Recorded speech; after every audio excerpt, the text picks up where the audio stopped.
Boleh, karena ini udah jam 4:06 ya. Ya, Kalau di sana jam 5:06 ya. ya, sana. Oke, kita mulai aja ya, Bu. Ya, Mulai silakan. dulu aja. Oke, saya akan buka ya, adik-adik. Sebelumnya kita akan buka dalam doa. Nah, mungkin dari adik-adik ada nggak yang mau volunteer nih untuk pimpin doa? Ayo. Gimana?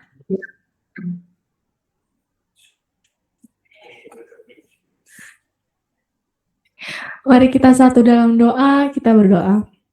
Terima kasih ya Tuhan atas kesempatan yang masih Engkau berikan untuk kami saat ini.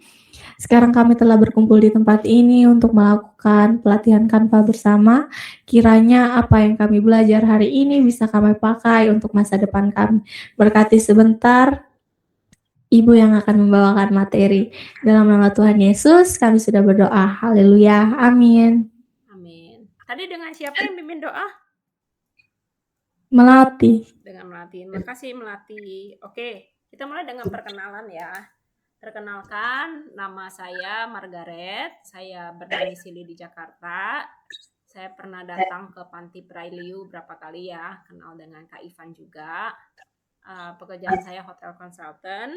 Nah, di sini kita mengadakan program desain grafis online bootcamp ya dengan adik-adik di Panti Prailiu dan juga di PPA.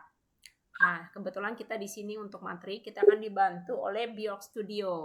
Biok Studio itu berlokasi di Semarang dan akan dibantu difasilitasi oleh Ibu Sharon. Untuk ini saya perkenalkan, silakan waktu dan tempat untuk Ibu Sharon memperkenalkan diri. Silakan Bu. Ya, selamat sore semuanya. Selamat sore Pak Ivan, selamat sore Bu Margaret. Terima kasih Bu Margaret atas kesempatannya. Oke, perkenalkan nama saya Sharon. Teman-teman boleh panggil saya Kak Sharon aja ya. Karena kayaknya seumuran sih. Kayak masih seumuran ya. Oke, saya Sharon dari Biok Studio. Biok Studio merupakan branding studio. Apa itu branding studio? Simpelnya studio yang kerjaannya bikin logo sama desain packaging dan handling sosial media. Kebayang ya, Kak Sharon kerjaannya ngapain? Oke. Nah, Kak Sharon atau Biok Studio di sini bisa berkesempatan untuk sharing sama adik-adik di Prailiu Waingapu itu karena ketemu sama Bu Margaret via online ya Bu. Iya. Ya, padahal cuma ketemu via online aja dan terjadilah kelas ini gitu. Nah, teman-teman di sana sebelumnya udah tahu Canva kan ya? Ada yang udah pakai Canva belum? Ada yang udah bisa angkat tangan? Ada yang udah pernah belum? Entah itu di handphone, entah itu di ada 1, 2, 3, 1, 2, 3. Berapa itu? Berapa orang? 4, 5. Oke, entah itu di handphone, di laptop. Kurang lebihnya udah tahu ya. Kalau yang belum tahu nanti kita belajar sama-sama. Nah, pertemuan hari ini, hari Jumat 8 Mei 2026, ya kita akan melakukan kelas itu seminggu 2 kali di jam 16 sampai dengan jam 1 menit ya. Tiap Jumat dan Sabtu waktu Indonesia Barat atau jam 17 WITA. Oke, materi kali ini adalah pengantar desain grafis. Ya, ini ada gambar burung ya. Ini maksudnya apa sih Kak Sharon? Gambar burungnya berwarna-warni seperti ini. Terus di belakang ada gambar bunga matahari yang cuman hitam putih gitu ya. Kita next dulu ya.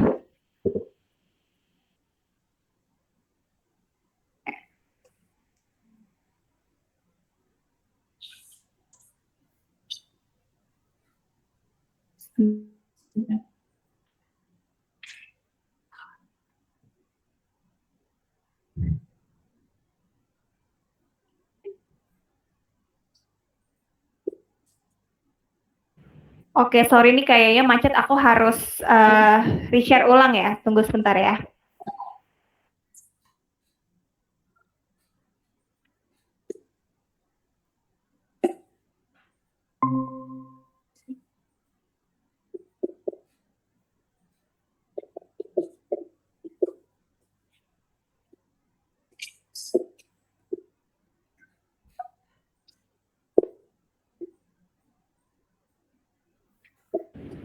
Ya, tadi udah perkenalan ya. Lanjut.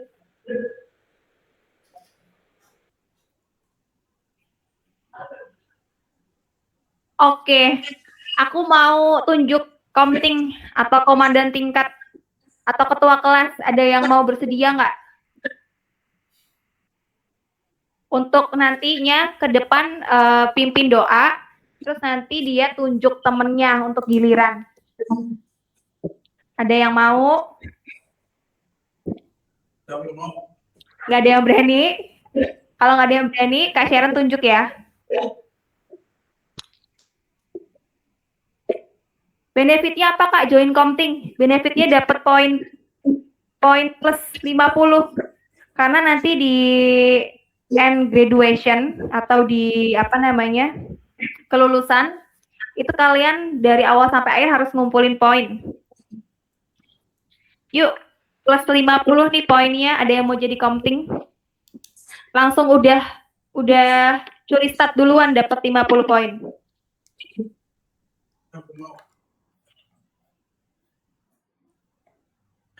Ayo adik-adik, ada yang mau?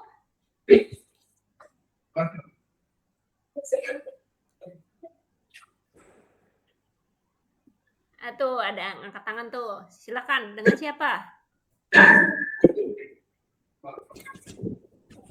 Debbie. Debbie ya. Debbie apa Gebi?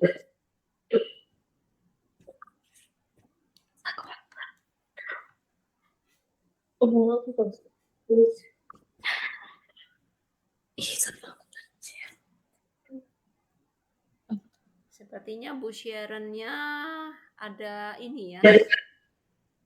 Freeze ya. Bu Sharon. Sore Bu, masih di sana Bu? Masih terkoneksi?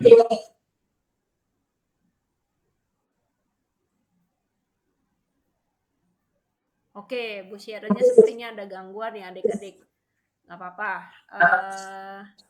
Sambil nunggu Bu Sharon connect kembali, mungkin adik-adik bisa share nih gimana perasaan sore ini ngikut kelas ini, gimana? Ayo, ada satu atau dua yang mau share gimana perasaan kalian sambil kita nunggu Kak Sharon.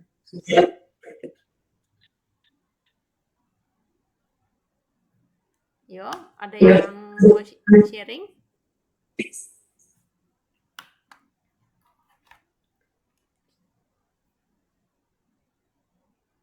Malu ya semuanya ya.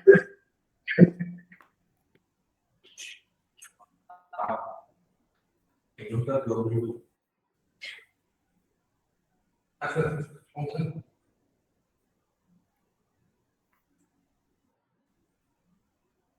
ada kita ini.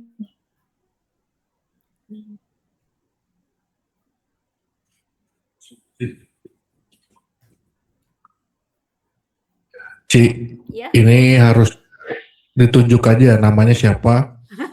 pada malu ya. Ya, Wah, iya. coba saya tunjuk ya. Masih belum panas biasanya. Gitu ya. Christian Ya. Ungu Jama. Ayo, Nah, mana Christian?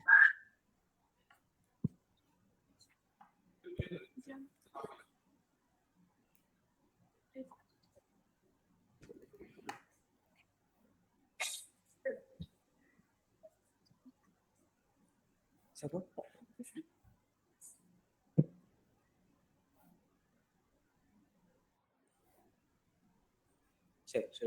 Ya, silakan. Gimana? Baik, terima kasih atas kesempatan yang diberikan. Perasaan saya ya cukup senang karena dengan Canva ini cukup membantu saya untuk mengembangkan ide-ide kreatif yang berasal dari teknologi khususnya ya di bagian editing. Dan juga untuk saat ini minta maaf saya terlambat jadi agak gugup sedikit. Gugup ya? Terlambat. Nggak apa-apa. Ya.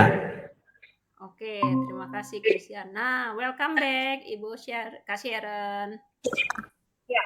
Maaf, terputus. Nggak apa-apa. Tadi sambil menunggu saya nanya gimana perasaan mereka. Katanya gugup.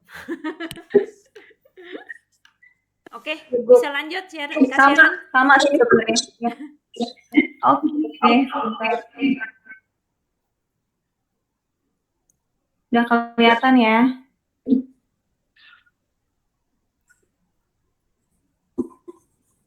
Bentar.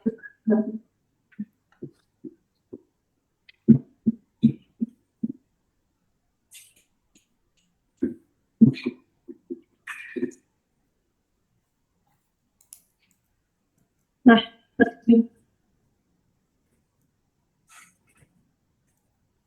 tadi yang jadi counting jadinya siapa, Bu Margaret? Gaby ya? Iya, Gaby. Gaby ya? Betul ya? Iya, betul. Oke. Gaby berarti besok besok Sabtu ya. Tadi berarti besok Gaby ya. Habis itu minggu berikutnya Gaby boleh tunjuk temennya, jadi giliran. Iya, Kak. Jadi Gaby punya authority buat ini, pilih temennya. Oke. Terima kasih atas partisipasinya Gaby. Aku catat Gaby dapat poin 50 ya. Oke, next. Nah, ini rules di dalam kelas kita bersama ya, kelas desain grafis bareng Biok Studio dan teman-teman Prailiu. Oke, yang pertama, Gaby boleh pimpin untuk greetings atau salam, kemudian baru berdoa. Kalau di sekolah kan juga salam ya. Selamat pagi, selamat sore, shalom. Oke, kemudian dilanjut dengan berdoa. Kemudian Kak Sharon akan spill point of the day, atau hari ini teman-teman bisa ngumpulin poin tuh maksimal di berapa poin gitu, dan di di session atau section mana aja teman-teman bisa collect poin gitu ya. Kemudian ketika Kak Sharon menyampaikan materi, teman-teman aktif mendengarkan. Boleh sambil nyatet ya, kalau teman-teman ragu sama ingatan teman-teman, boleh sambil mencatat. Kemudian kalau Kak Sharon bertanya, adik-adik harus menjawab. Jadi jangan dikacangin ya. Setuju ya?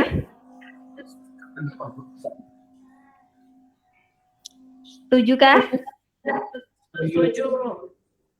Oke, terima kasih. Aku lanjut.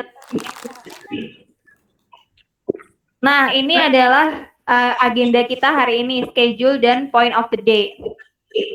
Di poin 1, mapping minat itu kan udah dilakukan kemarin-kemarin ya, sehingga hari ini teman-teman semua bisa berkumpul sesuai dengan keminatannya adik-adik ya. Ya pastinya semuanya minat pengen belajar Canva, pengen belajar desain grafis gitu kan. Sebelum kita belajar ke Canva kan kita harus belajar dasarnya dulu, yaitu desain grafis. Kemudian poin kedua, ketiga itu udah dilakukan kemarin. Pengiriman ATK juga sudah dan sedang berlangsung. Kemudian yang masuk ke 5-6 itu kan udah 1 teori desain grafis dasar. Apa sih tujuan belajar desain grafis gitu kan? Ya untuk memahami dasar-dasar sebelum kita melakukan praktek desain. Nah di sini durasi kelasnya adalah 100 menit adik-adik. 100 menit tuh ngapain aja sih kita gitu kan. Nah, kita melakukan absensi. Absensi itu poinnya 5. Jadi adik-adik bisa collect poin sejak awal kehadiran. Nah, itu poinnya 5 per anak. Nah, tadi perkenalan, udah perkenalan semua ya berarti ya? Udah. Kenalan di 5 menit, kemudian dilanjut pemaparan materi itu 25 menit. Jadi nanti kalau Kak Sharon lebih dari 25 menit boleh diingetin ya. Kakak jangan ngomong terus, gantian kita. Oke, terus pastinya setelah pemaparan materi itu Kak Sharon lanjut ke Q&A. Ini ada poin lagi 5. 5 ini satu anak. Nanti berapa Kak Sharon ininya, berapa kuotanya, misalkan Q&A ini sesinya hanya 2 anak yang tanya. Nah, berarti Kak Sharon baginya 5 per anak, total 10. Itu di 10 menit gitu ya. Misalkan satu anak, boleh nggak satu anak nanyanya lebih dari 1 pertanyaan? Boleh-boleh aja. Dilihat nanti situasi dan kondisinya ya. Tuh. Kemudian di 30 menit selanjutnya teman-teman ada yang namanya project of the day atau tugas yang diselesaikan pada hari itu, yang dikerjakan pada hari itu. Kalau diselesaikan pada hari itu ada notes-nya ya biasanya ya, dikumpulkan hari ini atau dilanjut di minggu depan, dikumpulkan deadline-nya ada tertera. Nah, setelah mengerjakan project of the day, biasanya Kak Sharon akan ambil 2 anak untuk presentasi. Itu dapat poin lagi. Dapat poin lagi. Per anak 10. Kak Sharon hanya ambil 2 kuotanya. Tapi kalau untuk Q&A itu nanti berdasarkan kemurahan hati Kak Sharon ya. Gitu. Nah, kemudian Kak Sharon sebelum menutup kelas itu akan menyampaikan materi selanjutnya. Oh, besok kita mau belajar ini nih teman-teman. Jadi teman-teman lebih punya preparation atau bisa googling dulu, cari tahu dulu gitu kan. Nah, sampai sini ada pertanyaan. Belum ada? Oke, aku lanjut ya.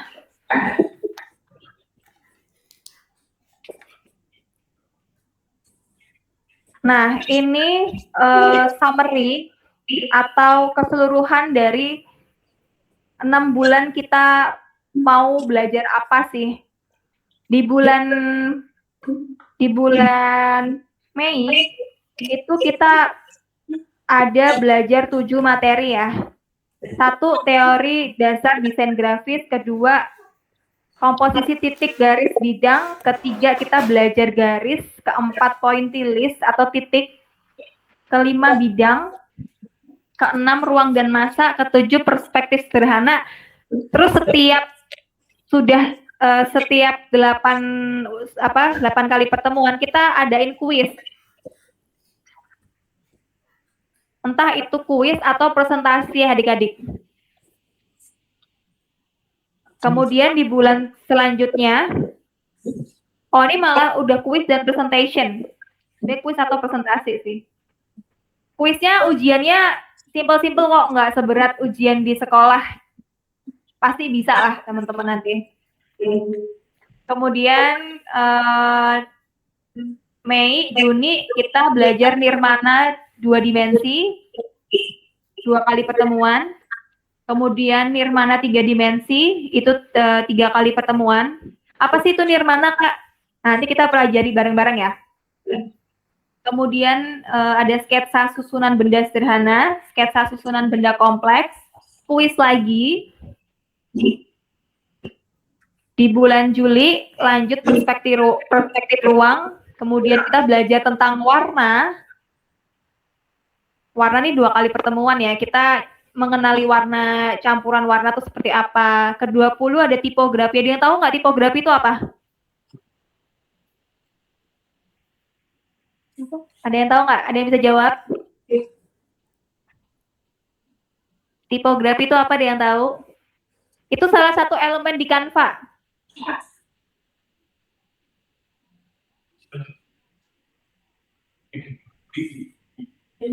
Ada yang bisa jawab? Tipografi itu semacam jenis huruf, Kak. Ih, pinter banget. Siapa itu tadi? Asnat. Asnat. Oke, thank you Asnat. Ya, Kak. Oke, aku lanjut ya. Terus kita baru masuk praktek Canva, teman-teman. pengenalan Canva, praktek Canva, kemudian kita coba brand guideline sederhana. Jadi brand guideline itu kayak kita bikin logo, identitas visual lah, logo, terus kita bikin esensial branding. Esensial branding kalau di dalam bisnis itu seperti kemasan ya, desain packaging. Nah, itu branding-branding yang esensial atau yang branding dasar lah yang diperlukan dalam sebuah bisnis gitu kan. Nah, itu kita ada 4 kali pertemuan brand guideline, karena brand guideline ini lumayan kompleks ya. Mei, Juni, Juli, Agustus. Setelah itu Agustus kita masuk. Agustus ini kita agak sedikit bergeser ke ekonomi dan ya masuknya ke ekonomi ya, manajemen. Kita belajar, kita bekali. Kak, tapi aku nggak pengen jadi pengusaha, Kak. Aku pengennya kerja di BUMN misalnya. Tetap kita bekalin teman-teman ya, karena itu akan kepake di semua aspek. Even teman-teman nggak buka bisnis sekalipun gitu ya. Kita kasih dasarnya. Kemudian setelah itu akan ada yang namanya desain produk. Kuis lagi dan presentation, desain produk di 3 kali pertemuan. Kemudian ke desain packaging, 3 kali pertemuan. Habis itu ada marketing tools. Lumayan banyak ya, ini 6 kali pertemuan. Marketing tools itu macam-macam ya, ada sosial media, ada brosur, ada ya banyak macamnya. Kemudian teman-teman juga akan di guide untuk membuat CV. Jadi kalau misalnya seorang desainer ya, desainer grafis, itu kan dia ada 2 CV tuh, ATS sama kreatif CV ATS sama kreatif CV. Nah, itu nanti kita akan bikin. Kemudian Kemudian teman-teman sudah melakukan, setelah bikin CV itu teman-teman sudah melakukan asistensi untuk menuju graduation atau launching produknya teman-teman. Jadi ada yang namanya final project ya di sini ya. Total ada 50 kali pertemuan, setiap sesi kelasnya 100 menit kalau reguler. Kalau kuis itu berlangsung selama 60 menit. Nah, untuk jenis-jenis tugasnya ada daily project, seperti tadi itu, point of the day, daily project dan point of the day-nya pasti akan di-spill bersamaan. Kemudian ada weekly project, atau project mingguan, ada kuis, kemudian ada final project. Final project ini teman-teman nanti akan bikin sebuah produk yang produknya itu ceritanya akan dijual. Jadi harus bisa bikin publikasinya, terus produk yang dijual itu seperti apa. Terus aktivasi sosial medianya bagaimana. Nah, nanti dibikinin IG, dibikinin foto produknya, katalognya, sampai itu launching. Entah karena itu project ini ya, final project ya. Entah itu jalan beneran atau cuman buat tugas, itu nanti dikembalikan lagi ke teman-teman. Gitu. Kalau Kak Sheryl lebih seneng itu jadi bisnis beneran gitu kan. Jadi itu bisa jadi bekal. Next.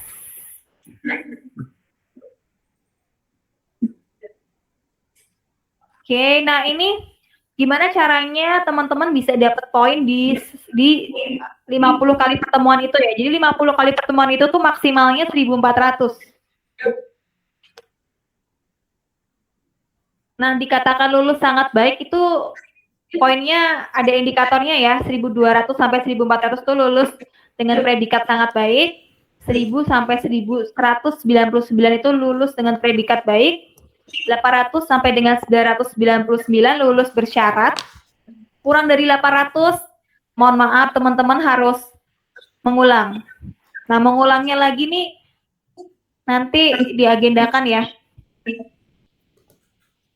Nah, kemudian di bawah itu ada notes ya. Kalau 5 kali absen tanpa izin keterangan ke Pak Ivan, dinyatakan gugur teman-teman. Jadi kalau bisa teman-teman jaga kesehatan biar finish dengan nilai atau predikat sangat baik ya. Harapan Kak Sharon sih seperti itu. Next. Oke. Apa yang teman-teman dapat dari kelas desain grafis ini ya? Tentunya teman-teman dapat sertifikat. Kedua, dapat kesempatan internship di Biok Studio. Entah itu nanti diberangkatkan ke Jawa atau lewat work from anywhere. Nah, itu minimal harus 1.250 poin yang dikumpulkan. Jadi ada minimumnya ya, teman-teman. Internship ini berbayar. Paid internship. Jadi begitu teman-teman lulus, teman-teman akan dipekerjakan sebagai internship. Dan itu tentunya paid internship. Kemudian yang ketiga, mendapat bimbingan karir. Ini spesial khusus untuk 3 anak beruntung ya. Untuk pengumpulan poinnya minimal 1.000, cuma nanti tetap akan ada seleksi lagi. Begitu ya Bu Margaret? Dan karirnya? Betul, Bu. Oke. Lanjut. Nah, udah masuk ke materi ya. Apa itu desain grafis? Oke, aku akan melanjutkan. Jadi, desain grafis terdiri dari 2 kata, desain dan grafis ya. Desain sendiri berasal dari kata desaino atau desain bahasa Inggris ya. Yang berarti merancang, memikirkan, membuat sketsa. Kemudian grafis dari bahasa Yunani grafikos yang berarti melukis, menulis atau menggambar dengan jelas. Jadi merancang sketsa dengan jelas. Nah, apa desain grafis itu sendiri ya? Desain grafis itu sendiri adalah cara menyampaikan pesan atau informasi melalui visual. Kalau desain grafis yang dipakai, kita kan punya 5 indera ya. Yang digunakan paling intens apa, teman-teman? Indera apa?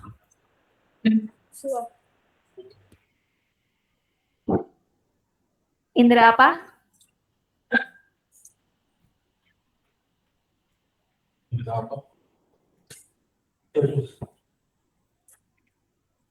Kan ada 5 panca indera tuh, indera penciuman, indera penglihatan, indera pendengaran. Nah, kalau di dunia desain grafis tuh yang paling intens sering digunakan indera apa?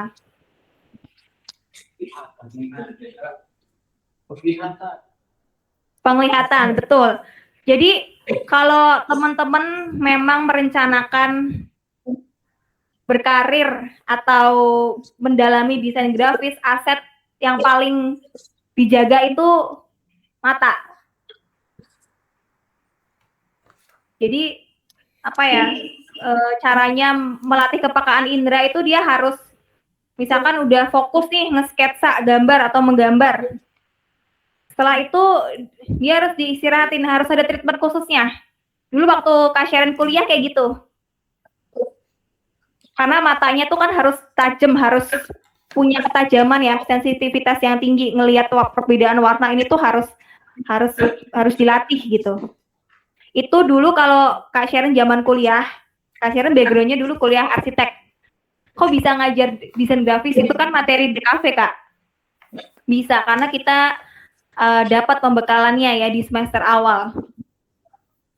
Jadi arsitek gak cuman bangun bangunan aja atau bangun rumah, tapi juga bisa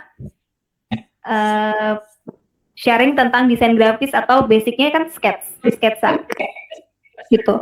Nah, dulu waktu zaman kuliah itu cara Kak Sharon melatih sensitivitas indera penglihatan itu adalah dengan kalau tidur lampunya harus posisi ruangannya itu harus gelap semua.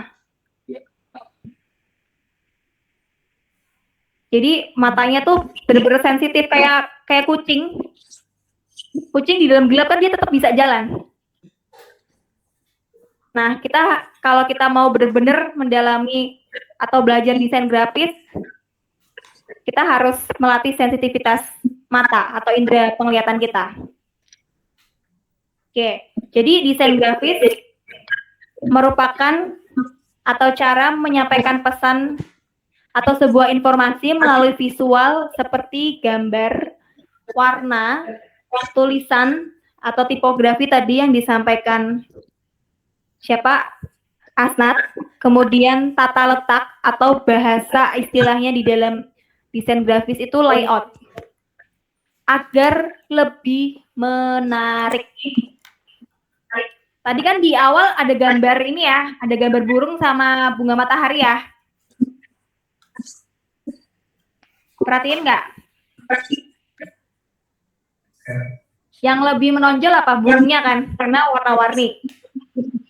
Nah, tujuannya desain grafis itu supaya menarik perhatian. Tapi menarik perhatian itu kan harus ada aturannya atau ada prinsip-prinsipnya. Itu yang akan kita pelajari hari ini, teman-teman. Jadi, kesimpulannya apa itu desain grafis? Desain grafis adalah seni berkomunikasi lewat visual atau lewat gambar. Gitu. Jadi, desain grafis itu nggak boleh cuman, oh desainnya bagus, warnanya bagus, tapi message-nya nggak ke-deliver atau pesannya nggak sampai. Nah, itu yang akan kita pelajari, prinsip-prinsipnya gimana sih biar message-nya itu juga ke-deliver gitu kan. Next ya. Contoh desain grafis. Poster sekolah, kemasan produk, kemudian konten Instagram, brosur jualan. Coba dong yang lain bisa sebutin apa? Apalagi 3 lagi. 3 lagi. Ayo.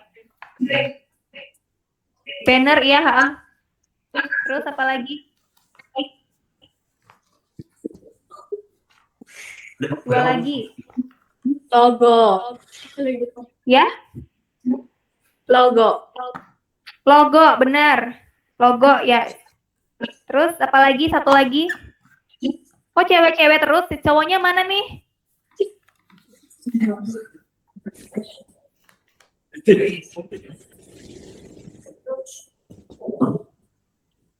Ayo cowok 1 sebutin. Brosur. Ya. Brosur. Brosur udah di sini. Selainnya itu. Bisa juga ini CV kerja. CV? Ya, bisa. Bisa. Oke, terima kasih. Pemanasan ya. Nah, kenapa desain grafis itu penting?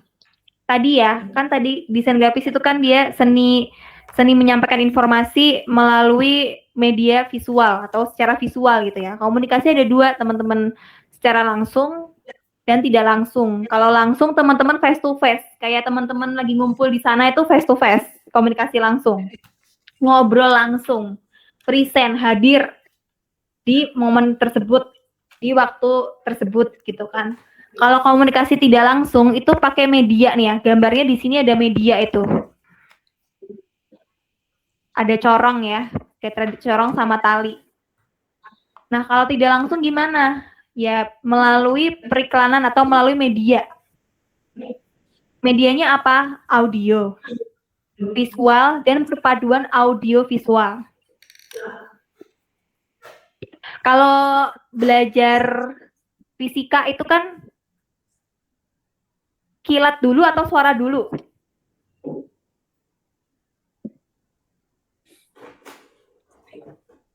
Ayo apa? Masih inget nggak fisika? Kelas 1 kayaknya juga diajarin deh, kan itu umum ya. Kalau misal nih mendung gitu mau hujan ya, bisa kan kita ada lihat petir tuh. Petir atau kilat gitu kan. Yang pertama kali muncul petir atau kilat petir atau kilat atau suara dulu? Karena ini ada kaitannya sama desain grafis. Suara dulu. Suara. Ada yang lain? Ada yang punya pendapat lain? Saya. Cahaya. Betul, cahaya dulu. Ya, betul. Jawabannya cahaya dulu baru suara. Nah, jadi mungkin karena alamiahnya dari sananya memang seperti itu ya. Begitu juga dengan cara kerja otak kita. Itu lebih menangkap gambar visual dan juga aroma ketimbang suara. Jadi ketika kita menerima sebuah informasi gitu ya, akan lebih cepat menangkap dengan gambar, dengan visual ketimbang suara. Nah, sampai sini ada yang mau ditanyain terkait kenapa desain grafis itu penting? Dari cara teman-teman belajar juga, itu juga berkaitan loh. Di sini siapa yang suka dengerin, belajar sambil dengerin YouTube? YouTube sama podcast beda ya, kalau podcast kan suara aja tuh. Kalau YouTube kan visual sama suara, audio visual ya berarti ya. Kak, aku lebih seneng belajarnya ini lewat film, lebih gampang masuk. Oh Kak, aku lebih seneng bacanya lewat baca buku. Jadi dia audio nggak, cuman visual aja. Pernah nggak ngerasa kayak gitu? Pernah ya? Pernah. Ya itu sangat-sangat berkaitan sekali, desain grafis itu sangat dekat sekali dengan kehidupan sehari-hari kita. Nah, manusia sendiri dilahirkan sebagai komunikator grafis. Ada yang udah pernah lihat film Disney Inside Out? Kalau belum nanti ditonton ya. Oke, nanti nonton bareng habis kelas ini. Jadi manusia itu dikaruniai emosi ya. Ada senang, joy, ada sadness, sedih, ada anger, marah, ada disgust. Kalau di dalam film Inside Out ini ada 5 ya. Disgust itu menjijikan, fear itu takut. Nah, dari manusia lahir, mereka tuh kan nggak langsung bisa jalan kan.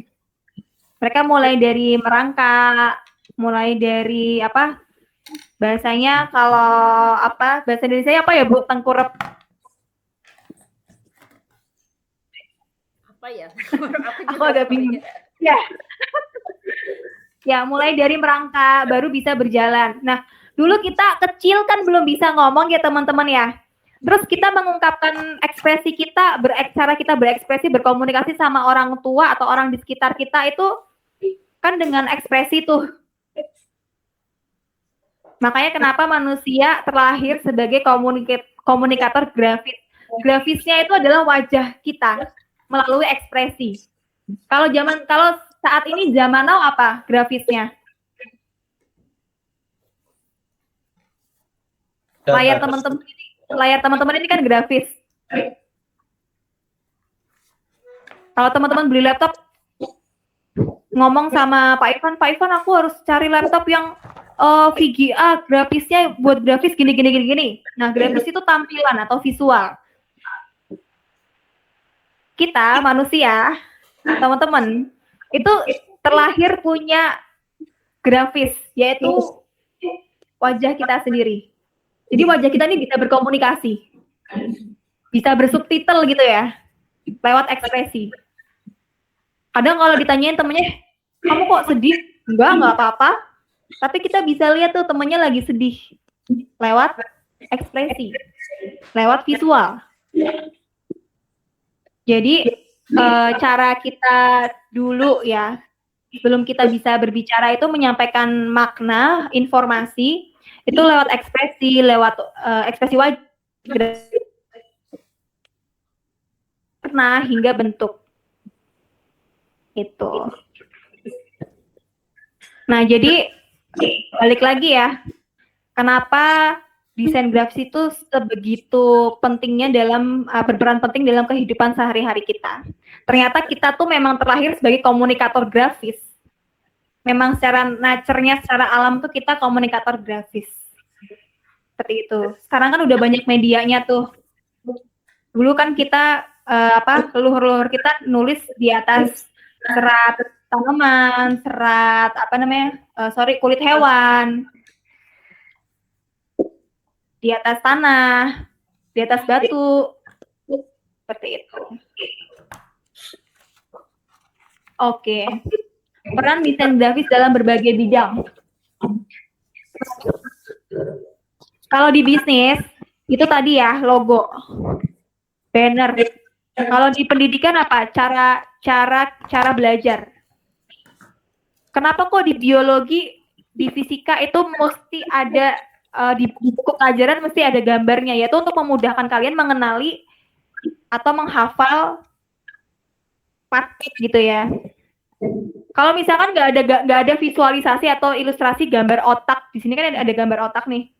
Kira-kira teman-teman kebayang nggak kayak gimana sih bentuknya otak? Kebayang. Nggak kebayang kan? Oh, Bentuknya gimana sih? Nggak kebayang kan? Kalau nggak ada loh ya. kalau ada gambar. Kalau cuma tulisan-tulisan aja nih, kebayang nggak? Nggak kan? Tidak. Ya, maka dari itu desain grafis itu sangat-sangat membantu sekali untuk kita menghafal, mengingat. Makanya di bisnis itu dipakailah logo supaya itu menjadi pembeda dengan yang lain. Oh, pasta gigi. Kita ingetnya apa? Pepsodent kan? Kalau di sana ada Pepsodent, maksudnya di sana lebih lebih terkenal Pepsodent atau Close Up untuk pasta gigi, brand pasta gigi, Pepsodent kan? Nah, even kita mau beli pasta gigi pun kita ngomongnya beli Pepsodent, padahal sebenarnya Pepsodent itu merek, betul nggak? Iya, betul. Kita mau beli air mineral, tapi kita belinya, Bu, beli Aqua. Padahal sebenarnya Aqua itu merek. Saking sudah menempelnya di persepsi kita, menempel di memori kita. Itulah perannya desain grafis. Nah, kemudian untuk sosial apa contohnya? Kampanye. Partai yang teman-teman tahu apa nih? Ini gambarnya merah nih, partai apa nih? Ada yang tahu nggak? PDI. Betul. Partai PDI ya, kalau merah-merah ya. Terus di teknologi itu dipakai untuk website, UI UX, user interface dan user experience. Nah, itu peran desain grafis dalam berbagai bidang.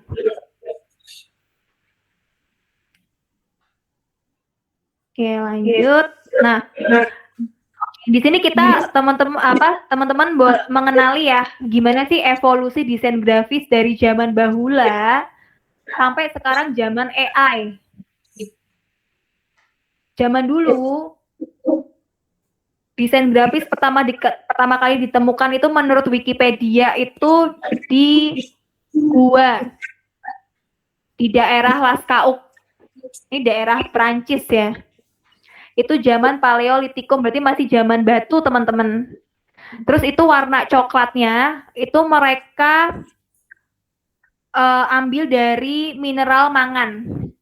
Apa itu mineral mangan? Mineral mangan itu yang ada terkandung di dalamnya besi, makanya besi itu kan warnanya coklat ya kalau udah karatan ya, makanya dia warnanya agak sedikit coklat-coklat kayak gitu. Kalau di Alkitab zaman sebelum perjanjian baru, Musa bikin desain grafis lewat apa? Ada yang inget gak? Lewat loh batu ya. Ya. Terus kalau pas di zamannya perjanjian baru, Tuhan Yesus menulis di atas Ini apa? di atas apa? Tanah ya? Dia menuliskan kayak pakai ranting gitu loh. Itu termasuk desain grafis. Oke. Terus lanjut ya. Terus berkembang, ada era manuskrip dan mulai ada tipografi ya. Jadi itu menemukan mesin cetak. Tentunya sebelumnya ditemukan mesin ini dulu ya, mesin ketik tuh loh. Baru dia ketemu mesin cetak. Nah, baru revolusi industri. Nah, ini perkembangan mesin cetak. Baru berkembang seperti ini. Tuh, ada industrial revolution, offset printing, digital printing, UV printer. Nanti teman-teman bisa cari tahu lebih lanjut ya, karena itu bener-bener panjang banget. Kak Sharon cuma jelasin secara singkat aja. Nah, kemudian lanjut di tahun 1920-an ya. Istilah graphic designer ini resmi dicetuskan oleh William Edison Huygens. Kalau nggak salah spellingnya. Baru ada kemudian sekolah desain pertama di Jerman itu namanya Bauhaus. Coba nanti dicari di searching Bauhaus itu apa. Itu sekolah desain pertama teman-teman di dunia. Ada di Jerman. Tapi udah tutup di tahun 30-an, 1930.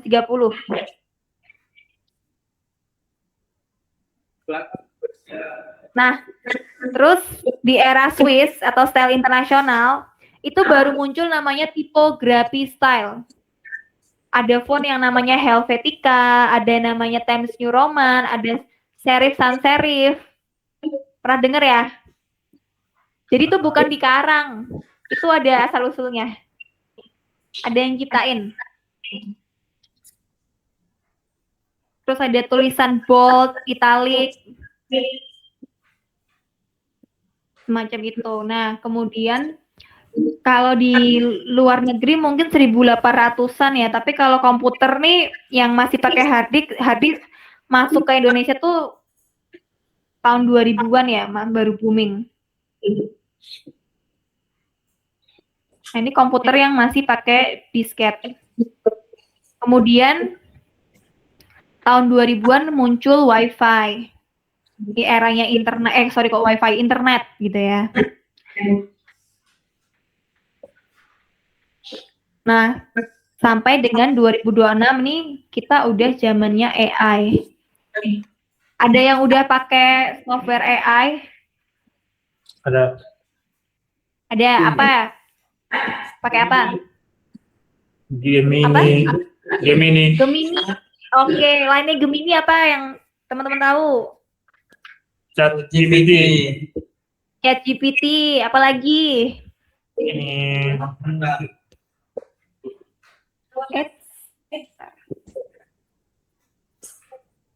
Agnes. Apa? Dola. Cici. Apa teman-teman? Dola. Gemini, ChatGPT. Dola. Go. Banyak yang saya tahu sih. Gama. Apa nggak dengar? Kurang dengar teman-teman? Gama. Gama. Ya, Gama. Gama. Gama AI. Gama, Bu. Gama AI. Ya Gama AI. Oke. Ini udah pada kenal semua nih software-softwarenya. Oh, sebentar. Ini kayaknya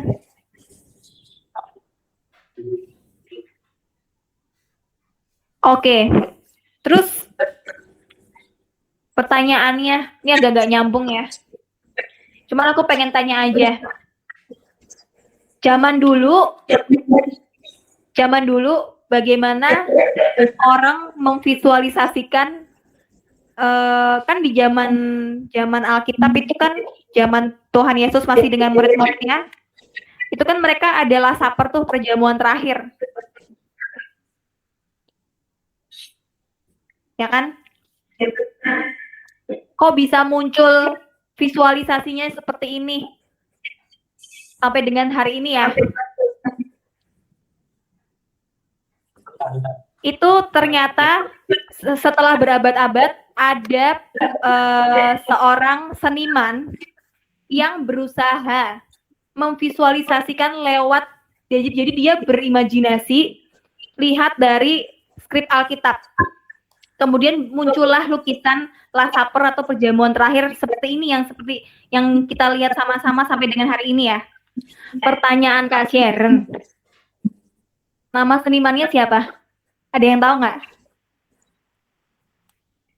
Poin 20 nih.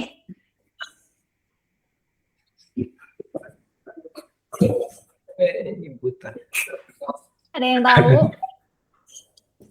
Ini terkenal banget loh nih senimannya.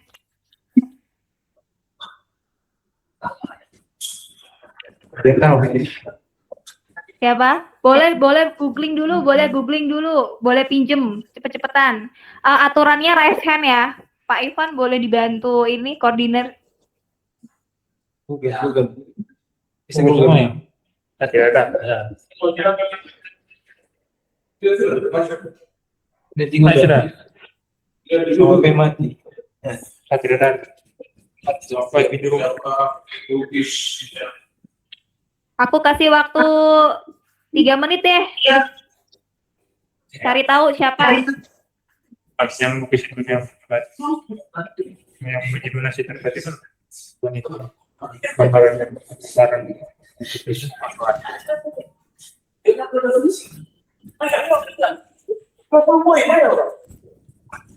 Leonardo da Vinci. Betul. Siapa? Dengan siapa ini? Melati.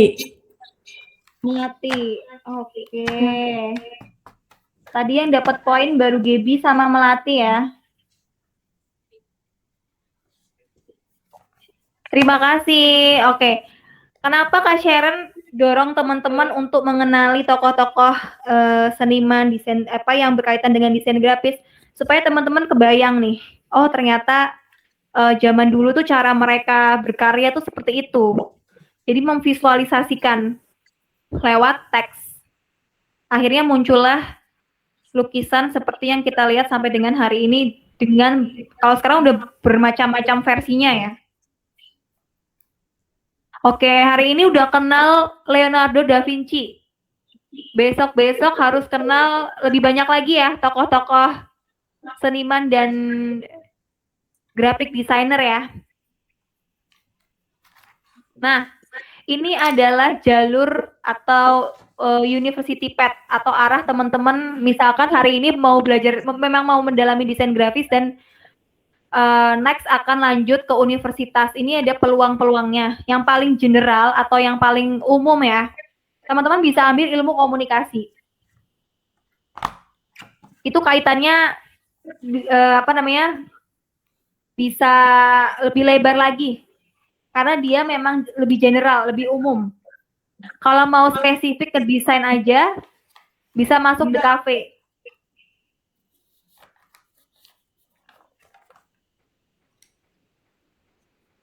Atau seni rupa.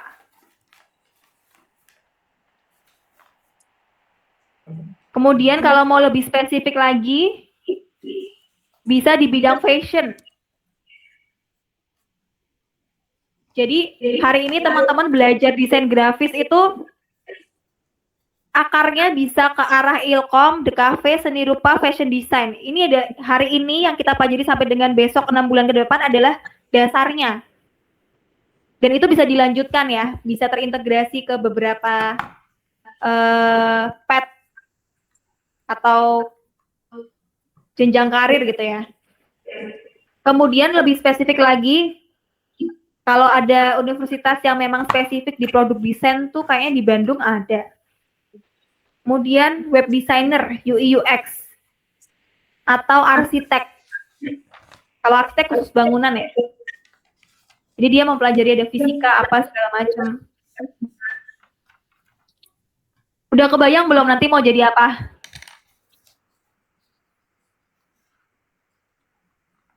Kalau belum kebayang, ya nih Kak Sharon kasih pandangan. Oh, ini toh apa namanya benefitnya kita belajar desain grafis hari ini. Bisa arahnya ke sini, ke sini, ke sini. Gitu. Nah, kita udah masuk ke inti materi ya. Jadi,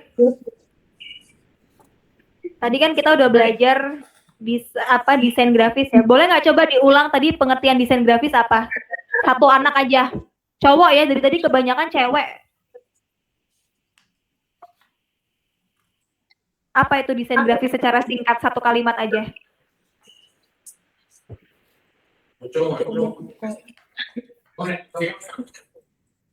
Ada yang inget nggak? Belum ada 30 menit loh.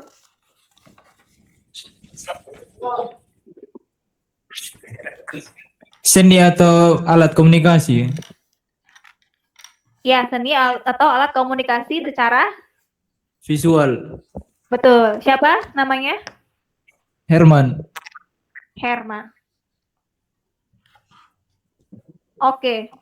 Dalam kita berkomunikasi secara visual, itu kan tujuan kita berkomunikasi secara visual itu kan untuk menarik perhatian. Supaya menarik. Nah, selain menariknya itu bagaimana gitu kan? Itu harus ada aturannya. Harus ada prinsip-prinsipnya. Jadi mendesain itu tidak asal kata bagus. Oh, desainnya itu warna-warni, tapi nggak jelas poin atau message yang di-deliver tuh apa. Nah, maka dari itu kita harus mengenali aturan-aturan itu, kaidah-kaidahnya, prinsip-prinsip dasarnya itu seperti apa sih?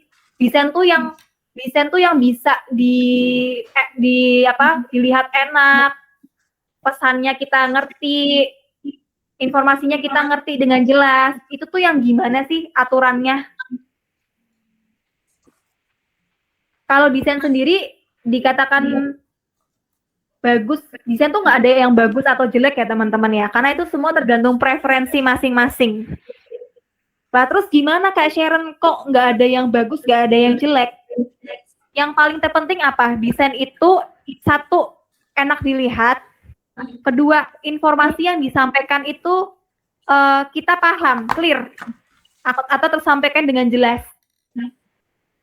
Nah, ini kita akan belajar 11 prinsip-prinsip dasar desain atau cara mendesain yang yang benar itu seperti apa sih? Yang satu ada balance, keseimbangan. Desain itu harus seimbang, nggak berat sebelah. Maksudnya gimana? Kalau di gambar besar di kiri, kanan beda. Itu jadi bobotnya nggak sama.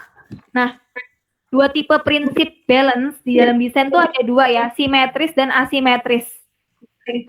Kalau simetris itu sama kanan kiri. Kalau asimetris yang di gambar sebelah sini, paling ujung kanan ini, pointer Kak Sharon kelihatan nggak ya?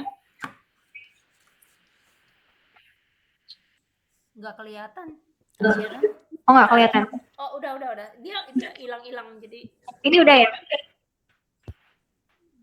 Enggak, kayaknya mesti. Ini kelihatan ya? Enggak. Masih belum, bentar.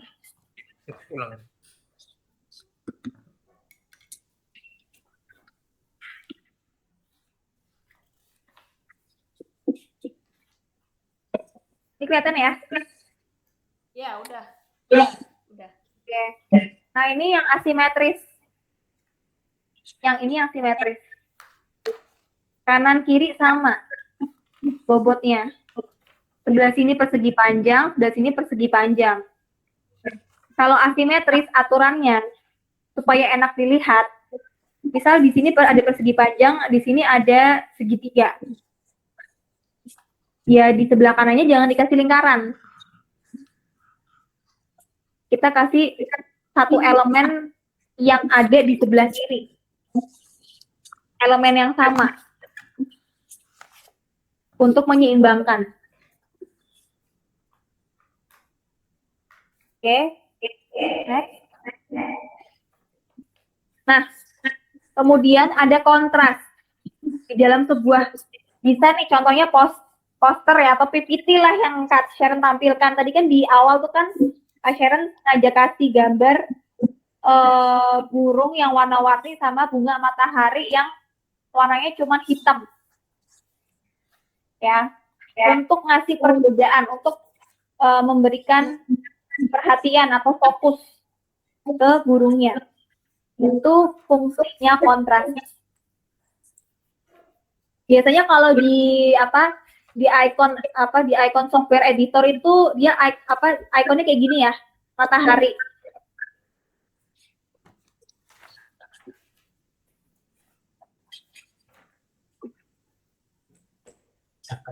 Kemudian nah, ada proportion atau bagian. Ini ada contoh yang baik seperti ini, yang nggak bagus seperti ini, kanan kiri. Yang bagus itu message-nya atau pesan informasinya harus jelas, clear. Kalau tulisan titelnya ini terlalu kecil, fokus ke lingkaran yang besar.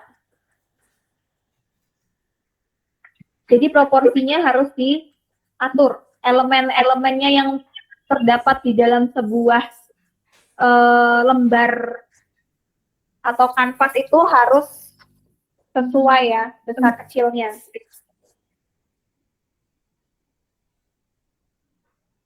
Lanjut, ada emphasis atau penekanan. Bedanya apa Kak sama proporsi tadi? Misal nih ada dua tulisan. Mesti ada hierarkinya yang kita mau highlight yang mana. Jangan besar semua, jangan di fontnya itu jangan ukurannya besar semua atau pengen ditonjolin semua. Jadi orang akan bingung. Jadi prinsip dasar dalam menuliskan itu sebenarnya mengikuti bagaimana cara kerja otak memproses sebuah informasi. Kalau kita melihat sebuah desain yang warnanya terlalu variatif, semua fontnya bold atau tebal, itu otak kita, teman-teman, akan banyak memakan kalori. Jadi loading informasinya tuh kelamaan. Nah, jadi nanti kedepannya ada teman-teman dalam mendesain misalkan poster, logo, prinsipnya ya ngambil dari prinsip dasar, kedua cara kerja otak dalam memproses informasi. Otak kita tuh sebenarnya gimana sih dalam memproses melihat sebuah brand gitu ya. Misalkan ada toko sembako, ada toko ban. Oh, toko ban ini logonya warnanya merah. Toko sembako nih warnanya hijau. Aku kok lebih keinget warna merah ya. Kenapa ya? Karena dia tulisan atau nama brandnya tuh lebih besar. Kalau toko sembako tuh kayaknya besar semua, aku bingung. Yang mana sebenarnya namanya? Jadi itu ada kaitannya teman-teman. Ini udah mulai agak berat ya. Tapi teman-teman nggak perlu jadi biologis ya, ilmuwan yang mempelajari struktur otak tuh nggak perlu. Cuman perlu ngerti gimana caranya otak kita ini memproses. Kalau misalkan ngelihat warna tuh biasanya kalau contoh misal kalau ngelihat industri F&B, food and beverage, biasanya tuh identik sama warna apa sih? Ayo, apa? Kalau teman-teman lihat brand makanan, ya lihat brand makanan misalnya McD, KFC, terus apalagi ya? Biasanya tuh F&B identik dengan warna apa?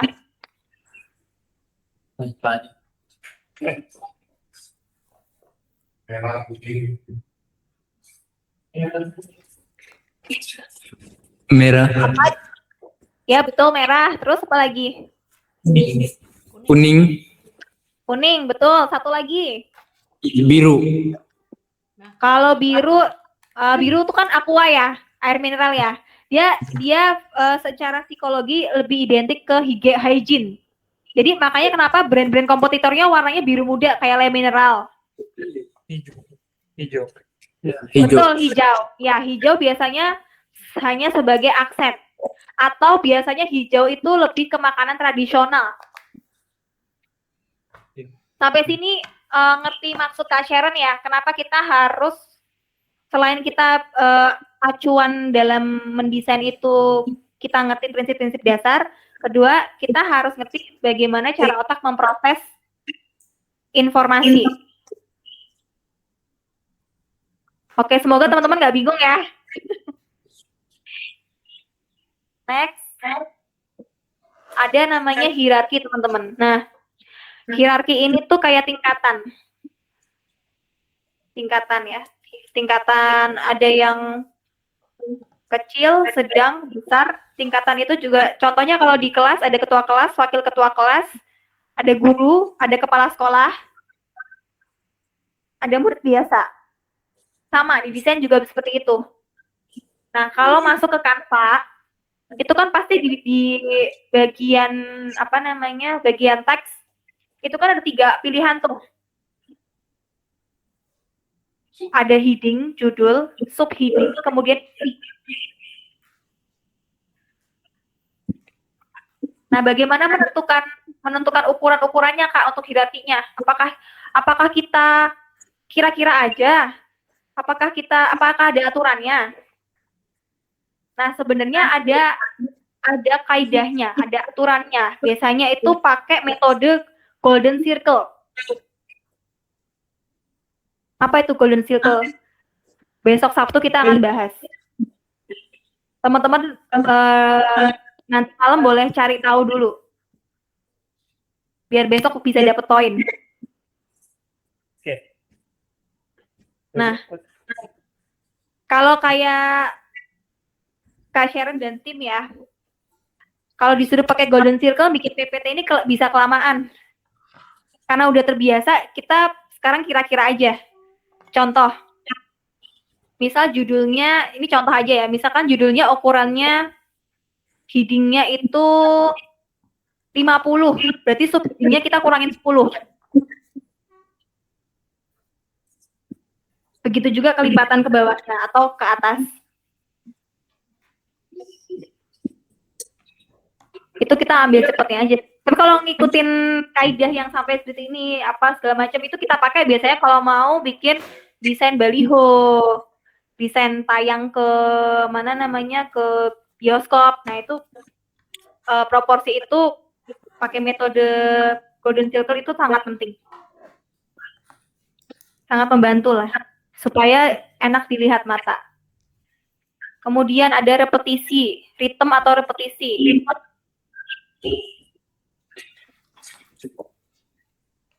Irama, pengulangan. Ya, jadi misalkan contohnya nih Kak Sharon ngambil dari Canva. Di Canva itu kan ada template-template presentasi. Nah, pengaplikasian atau penerapannya di dalam membuat PPT kan harus ada mood board-nya nih, kayak Kak Sharon dari tadi background-nya warnanya pelangi, warna-warni. Nggak berubah-berubah kan, warnanya ya masih satu tema. Nah, itu biar enak dilihat. Kalau warnanya beda-beda, belang-belang kan otak kita akan semakin banyak makan kalori. Jadi rooming. Jadi dampaknya kalau desain grafis atau sebuah desain itu kurang ideal atau di memori. Kenapa kok teman-teman logo Pepsodent, logo Aqua tuh nyantol di memori?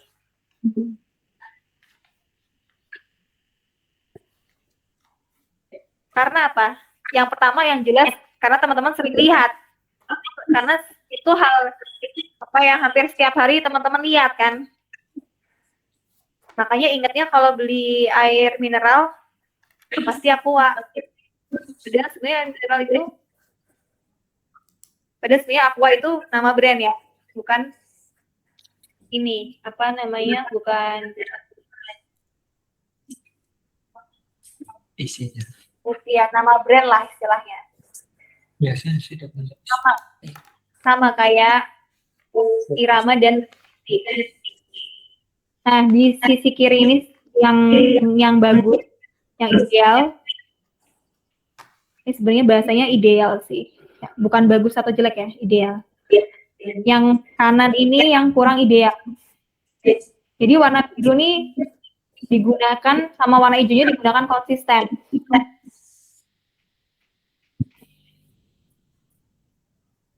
Sama kayak contoh yang di bawah ini ada template presentasi. Dia masih ada penggunaan warna oranye di setiap slide-nya. Dia tidak menghilangkan warna oranye. Jadi adapun dia jadi apa ya? Jadi pemanis atau jadi kalau yang slide pertama ini kan dia mendominasi. Slide kedua itu kan dia hanya istilahnya apa ya? Ornamen lah, hiasan. Ini juga hiasan.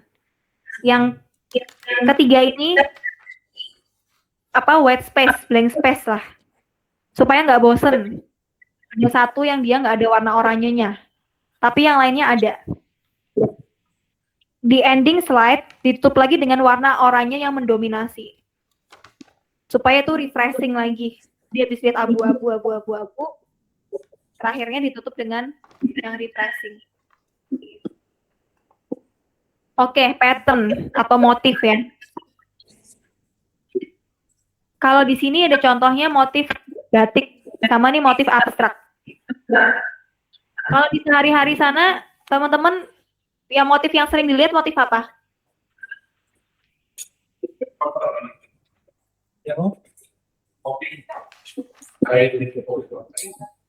Kuda,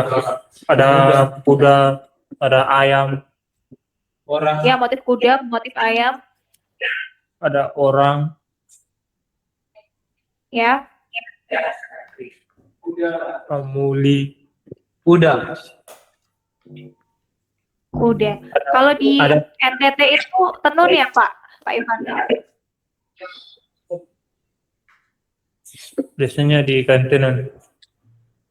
Di mana? Kain tenun. Kain tenun. itu Oke. Coba sebutin motif kain tenunnya yang ada di Waingapu. Yang kalian tahu. biasanya yang ada di kain motif itu contohnya kuda, ayam, Ya. ini Ya. mamuli. Apa? Mamuli itu kayak semacam Mamuli. teriak. Ya. Mamuli apa itu? Boleh dijelaskan? Ini siapa yang menjawab? Yohan. Yohan. Oke, Yohan. Apa itu mamuli? Kak Sharon boleh dikasih tahu nggak? Biar Kak Sharon juga belajar. Mamuli itu biasanya contoh sederhananya dia tuh biasanya di kalau dalam bilis ya. Dalam apa? Perhiasan juga. Perhiasan sebagai perhiasan. Perhiasan. Oke. Oke, terima kasih. Aku jadi belajar juga ini.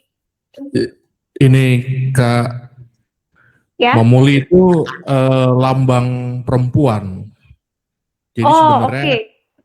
lambang Cantik ya. seperti lambang vaginanya perempuan, tapi menandakan bahwa itu adalah kewanitaan begitu. Oke.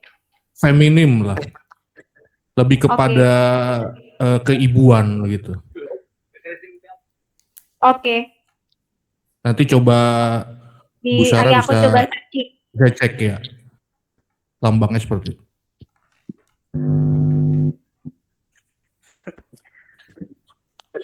Kenapa kok ketawa-ketawa? Di dalam seni itu nggak ada yang ini loh. Itu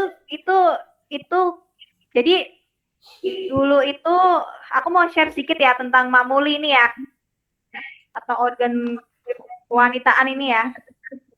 itu dulu Kak Sharon sempat bikin artwork mengenai jadi ada sebuah klinik bersalin ibu dan anak. Di situ Kak Sharon saat itu bekerja di artwork perusahaan yang memproduksi patung-patung dari Kuningan. Nah, karena kita mengisi artwork meja dan temanya adalah ibu dan anak, itu desain grafis di situ sangat berperan penting. Jadi kita membuat perjalanan bayi dari dari pembuahan, dari sel telur dibuahi oleh sperma itu sampai dia keluar.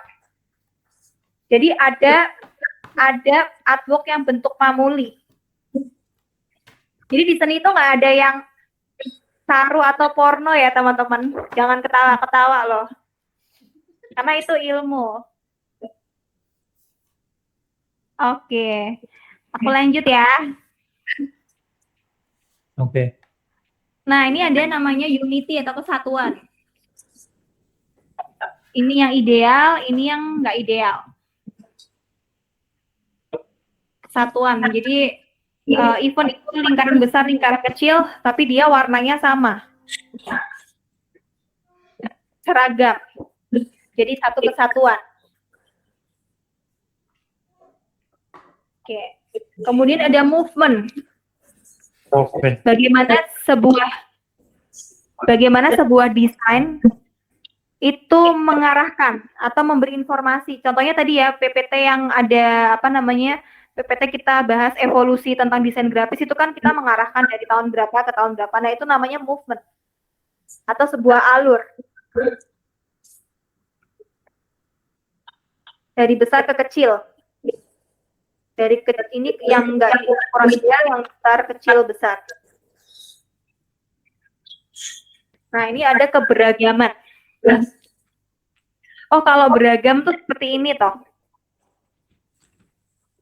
Aturannya seperti ini.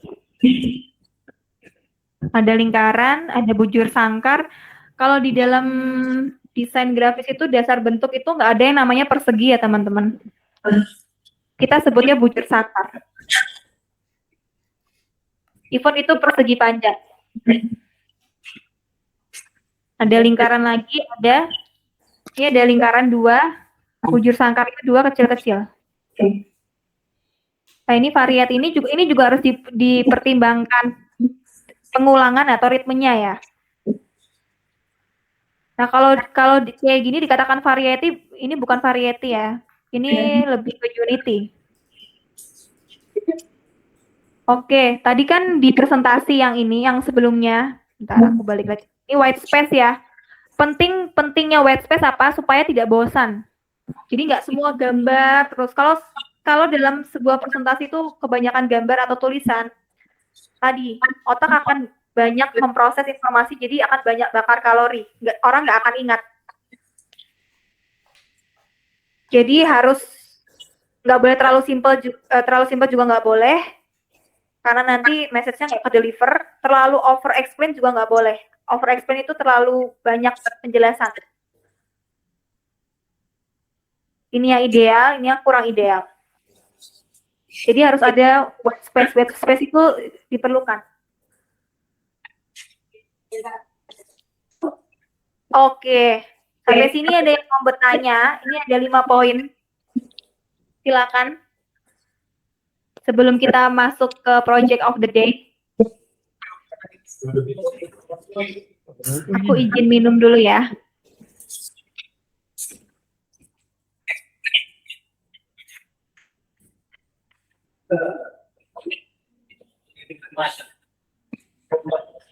Ada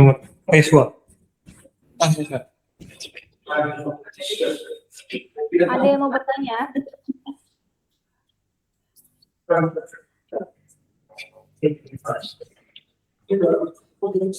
Ada yang masih bingung nggak?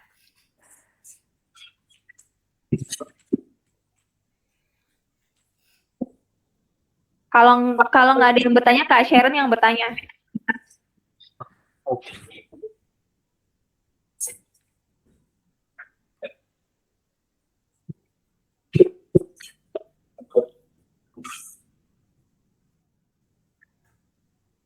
Kak Sherin yang bertanya ya. Kak Sherin tunjuk ya.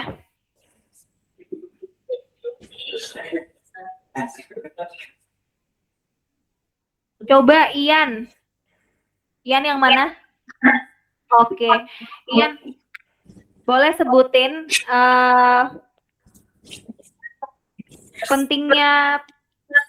pentingnya desain grafis dalam kehidupan Ian. Coba Ian sebutkan tiga hal yang menurut Ian itu penting. Oke, baik, terima kasih ya. Yang pertama mungkin dalam segi kesenian. Segi apa? Kesenian. Ya. Oke, terus? Yang kedua ini dalam segi fungsi. Fungsi. Yang dalam kesehariannya Ian apa?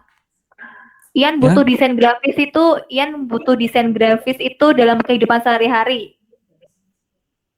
Jawabannya kurang tepat.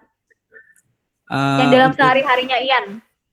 Sehari-hari Ian tidur, Ian berangkat sekolah, Ian belajar, Ian ketemu orang, Ian berkomunikasi sama orang tua. Kira-kira 3 hal yang menurut Ian desain grafis itu sangat berpengaruh dalam kehidupannya Ian. Tadi kan Kak Sherin kasih satu ini ya, bocoran ya. Ian kan butuh belajar mengingat, betul? Ya. Betul, mengingat misalkan pelajaran biologi, mengenali anatomi otak. Ya. Butuh desain grafis nggak? Nah, coba kasih contoh lagi 2. Berarti kan tadi kan butuh desain grafis dalam belajar. Nah, 2 poin lagi apa?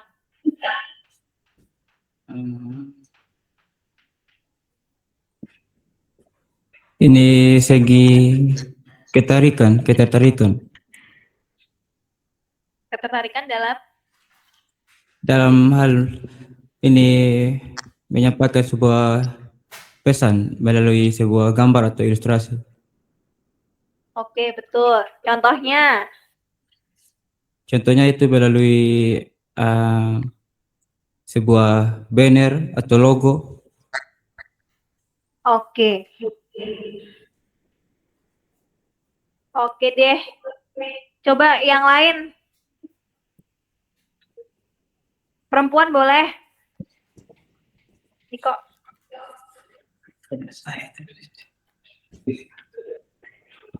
Perempuan ada yang mau jawab? Cewek-cewek. Ini Kak Sherin ngecek ya, teman-teman bener dengerin apa enggak ini? Apa ngantuk?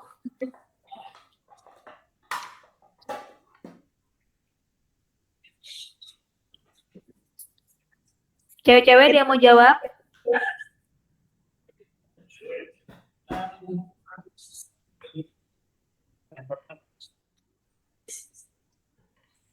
Ya, siapa itu?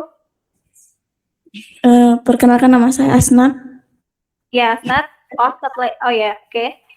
Ini menurut saya gunanya desain grafis dalam kehidupan sehari-hari itu contohnya ketika saya di kelas mau mempresentasikan materi, maka pastinya saya butuh PPT dan itu adalah salah satu guna dari belajar desain grafis. Oke, very good point. Ada lagi? Berarti tentang belajar ya, belajar di sekolah, belajar, kemudian tools di sekolah.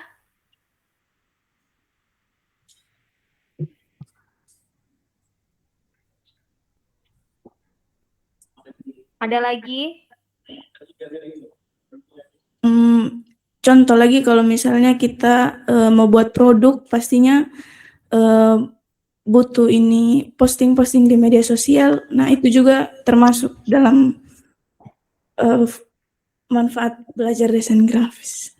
Ya, betul. Ini masih Asnat ya? Iya, masih Asnat. Oke, Asnat, aku kasih 5 poin. Kecil. Oke. Udah ya, habis ya 5 poin ya. Besok lagi ya. Nanti nih masih ada nanti presentasi 2 orang. Kita masuk ke project of the day ya. Nah, sebentar. Oke, project of the day hari ini adalah tentang studi kasus sederhana desain grafis. Menganalisa satu brand yang ada di sekitar tidak boleh sama dengan temennya. Tadi Kak Sherin udah share Pepsodent. Jadi teman-teman nggak boleh pakai Pepsodent, Aqua, karena 2 nama yang udah disebut. Kalau teman-temannya boleh lah. Nah, waktunya 30 menit. Lembar kerjanya udah disediakan ya Pak Ivan. Jadi nanti, oke, terima kasih. Jadi nanti teman-teman mengisi, ya. Setelah itu, kalau yang udah selesai, boleh raise hand ke Pak Ivan. Kak Sharon cuma kasih kuota untuk 2 anak. Masing-masing dapat 10 poin untuk presentasi.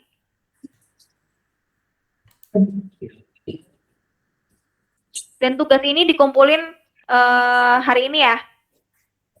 Kita baru menganalisa aja. Nah, sebentar.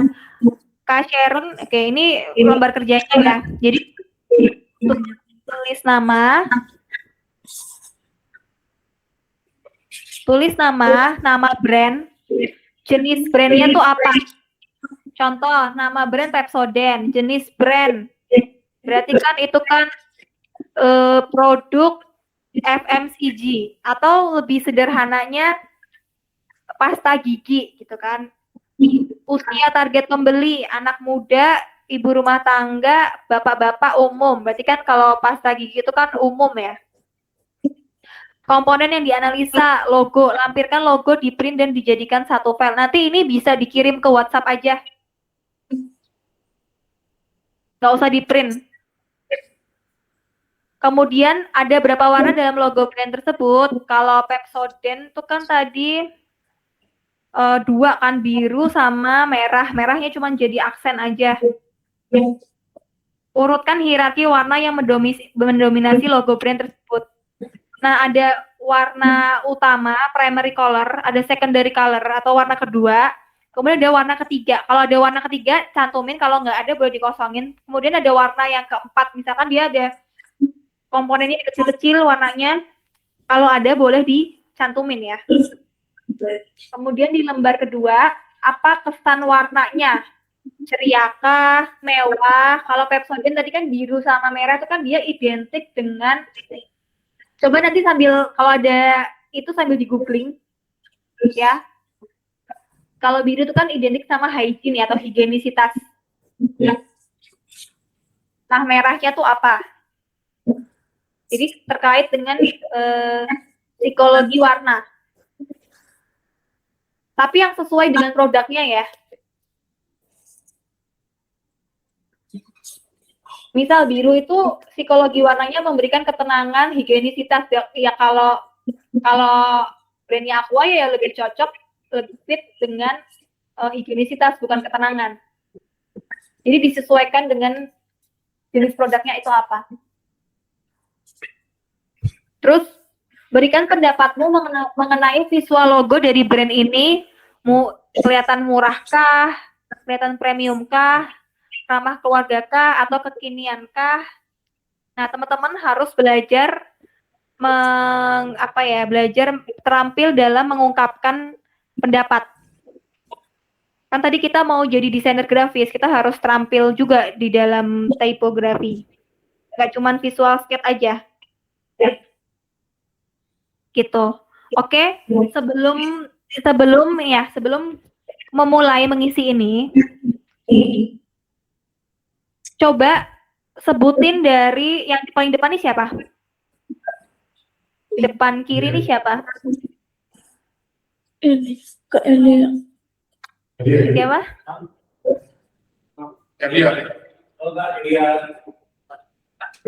Nah, sebutin dari yang cowok nih siapa? Halo Kak, nama saya Elia Kak. Elia. Elia. Ya. Oke, mulai dari Elia, sebutin, aku kasih waktu 10 menit ya, nanti kalau sudah 10 menit, dari ke samping sebutin nama brandnya apa dan itu nggak boleh sama. Jadi kalian discuss rame-rame itu, nggak boleh ada yang sama. Jadi kita akan tuker share informasi, masing-masing menganalisa brand yang berbeda supaya dapat informasinya lebih diverse, lebih apa ya, lebih beragam gitu. Oke, 10 menit berarti di 17 di 18.46 ya. Cek di Google brand apa yang kalian mau? Saya sebutkan nggak ya? Lah udah pada sharing belum? Sudah ditemukan. Karena nggak boleh sama. Sudah, kalau boleh. sudah boleh. Sudah kok. Udah mau langsung. Kalau dari saya, yang Oke, brand yang langsung ya. Oke. Brand yang Oke, saya boleh. sebutkan ini namanya Canon. Dia dari jenis Canon, brandnya ini adalah Kamera ya. kamera, Kak. Oke, lanjut. Buku Namanya Sidu. siapa? Melati. Bentar, namanya siapa? Melati Melati. mau apa brand? Buku Sidu. Buku Sidu, oke. Lanjut, namanya siapa? Kemudian brandnya apa?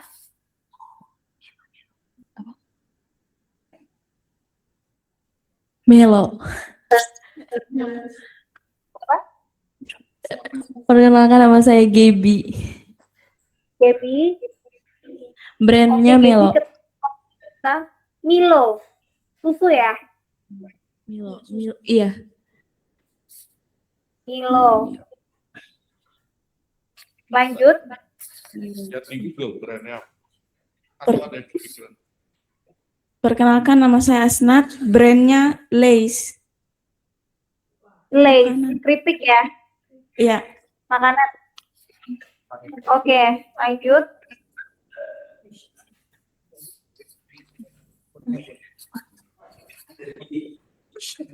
Perkenalkan nama saya Rita. Brand Oreo. Oreo. Ini pada lapar semua apa gimana kok makanan semua? Perkenalkan, nama saya El, brand saya Gucci. Gucci, wow. Siapa tadi namanya? Gucci yang Gucci L. siapa? L. L. Gucci merek apa nih, fashion ya? Maunya apa? Jangan. Oh, sering nih.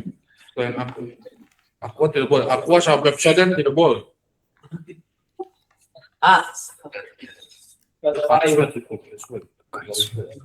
Perkenalkan, nama saya Mikael dan nama brand yang saya pilih itu Pocari Sweat. Pocari Sweat, oke.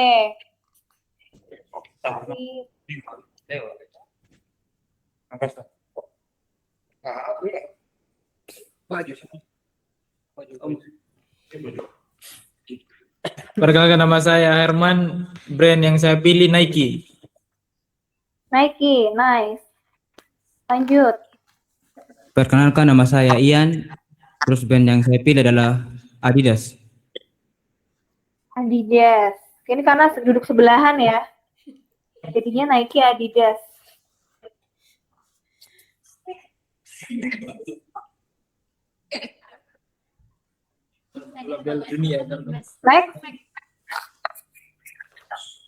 Next.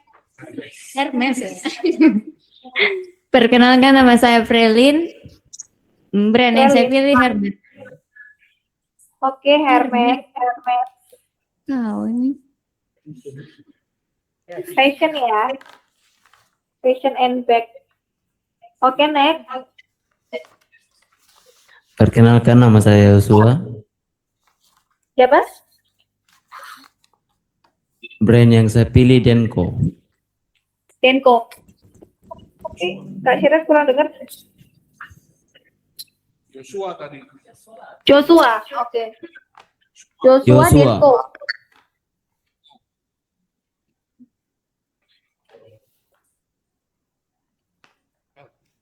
Oke, udah?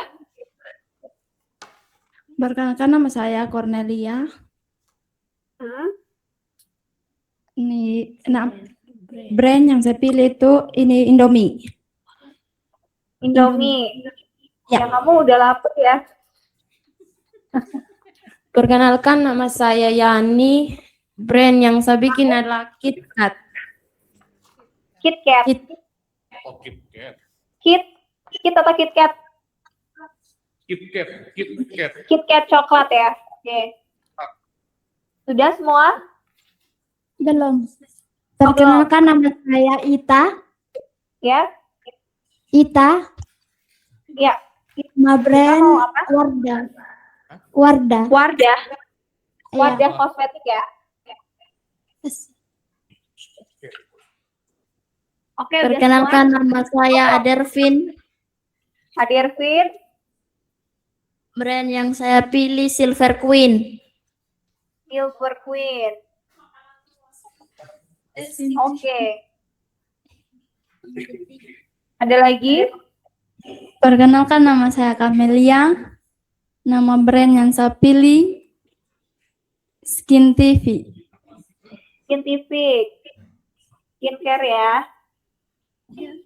Perkenalkan, nama saya Jesslyn. Brand yang saya pilih yaitu Aqua. Aqua tidak boleh sayang. Oh, Indomilk.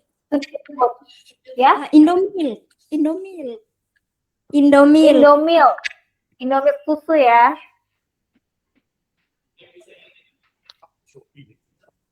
Oke. Sudah? Oh, ini satu Cik belum. Yohan. Yohan?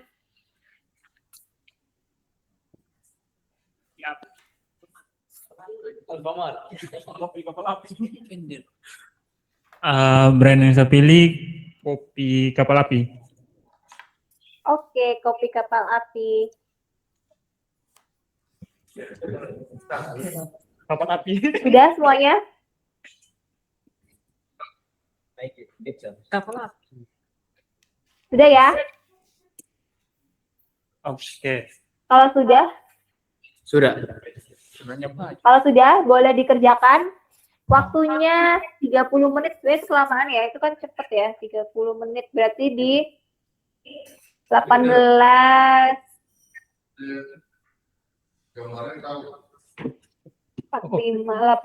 15 ya. Kalau Eger deh, Eger.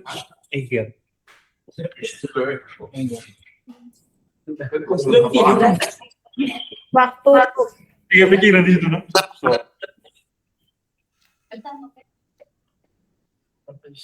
Oke. Boleh dikerjakan.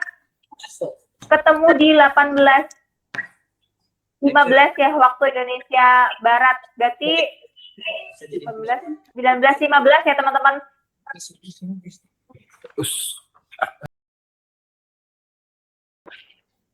Kalau udah pada selesai, coba siapa yang mau presentasi?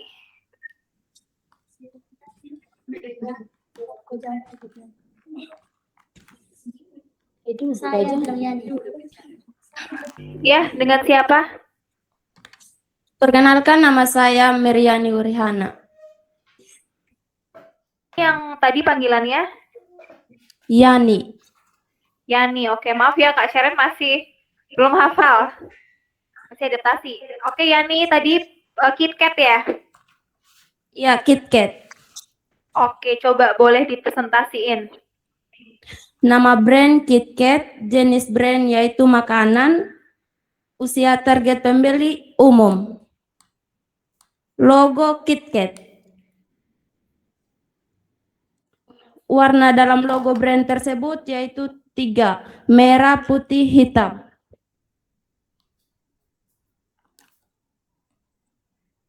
Urutan warna, merah, primer color 50%, putih, sekunder color 30%, hitam, tricolor 20%. Kesan warnanya yaitu warna merah cerah pada KitKat melambangkan energi, semangat, dan keberanian. Pendapat saya mengenai visual logo dari brand ini adalah logo KitKat berhasil menyeimbangkan kesan ramah keluarga dan terjangkau namun tetap mempertahankan standar kualitas yang membuatnya tidak terlihat murah. Sekian dari saya. Terima kasih. Oke, terima kasih Yani. Ada lagi? Tepuk tangan dong teman-temannya mana? Oh, udah pada lapar ya. Oke, siapa lagi nih? Cewek lagi? Oke, haleluya. Cewek lagi ya. Cowok-cowoknya pada kemana ini? Siapa? Dengan siapa Selamat ini? sore, perkenalkan nama saya Jesslyn Keleba, biasa dipanggil Jesslyn. Oke, Jesslyn. Jesslyn tadi Indomilk ya? Ya, Oke, silakan. nama brandnya yaitu Indomilk, jenis brand minuman atau produk susu. Usia target pembeli mulai dari anak-anak sampai orang dewasa. Berikut ada beberapa warna, yaitu yang pertama warna merah, yang kedua warna biru, dan yang ketiga warna putih. Berikut urutan hierarki. Yang pertama primer color yaitu 50%. Yang kedua second color yaitu 30%, dan yang ketiga third color yaitu 20%. Warna yang mendominasi apa, Jesslyn? Warna primernya apa? Yang pertama warna merah primer 50%. Wah, Indomilk warna merah 50%. Oke, terus? Ya. Second color biru yaitu 30%. Third color 20% ya, warna putih.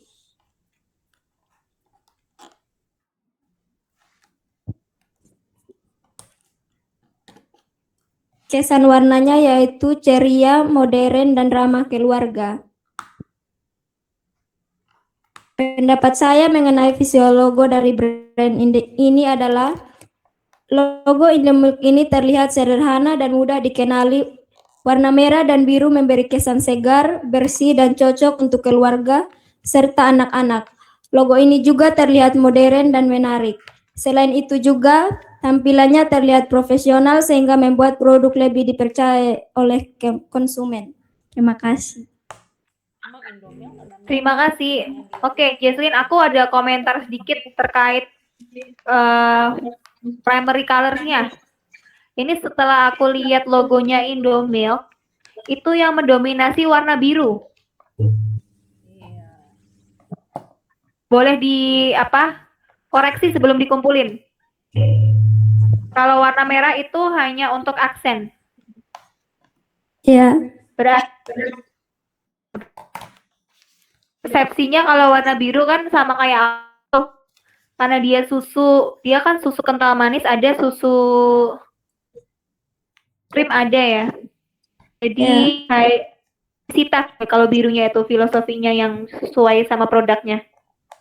Fresh itu kan biru bisa, hijau bisa, cuman lebih ke hijau sih. Berarti kalau biru itu higienisitas.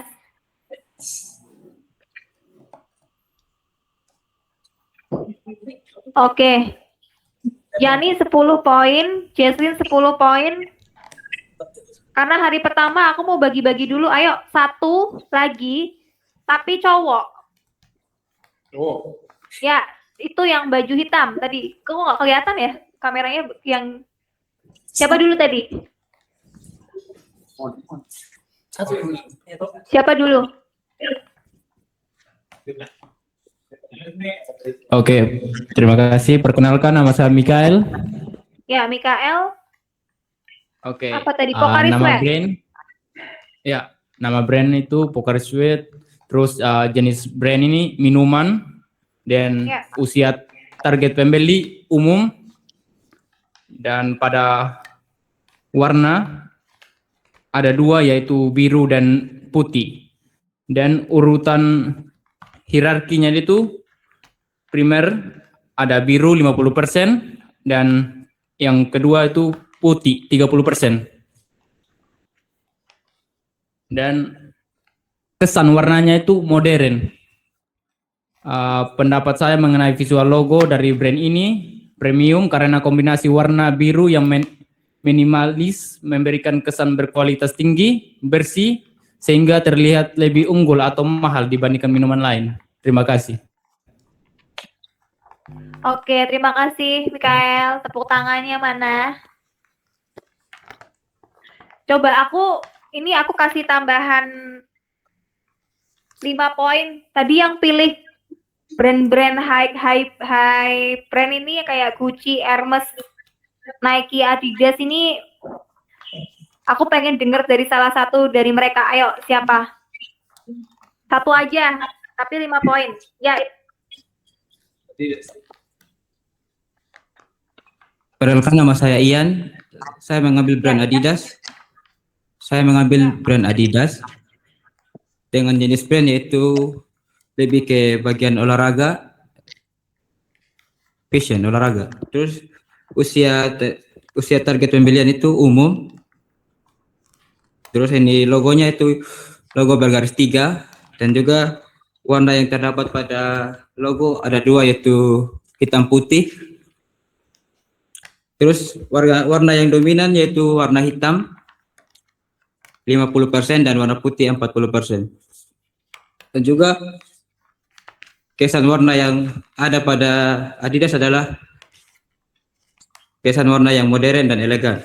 Dan berikut pendapat saya tentang visual logo dari brand Adidas adalah kekinian dan premium, karena ini logo yang diambil tetap mempertahankan garis 3 dari dulu sampai sekarang yang membuat logo tersebut menjadi identik dengan brand tersebut. Terima kasih. Oke, terima kasih. 5 poin ya, Ian? Terima kasih. Teman-teman yang udah boleh join kelas hari ini. Terus terima kasih partisipasinya juga.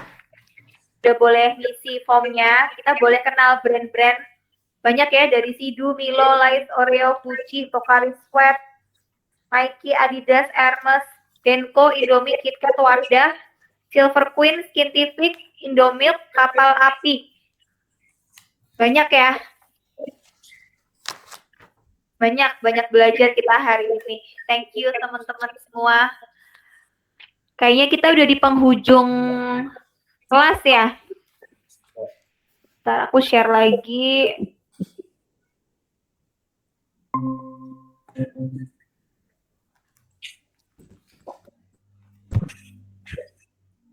Cek.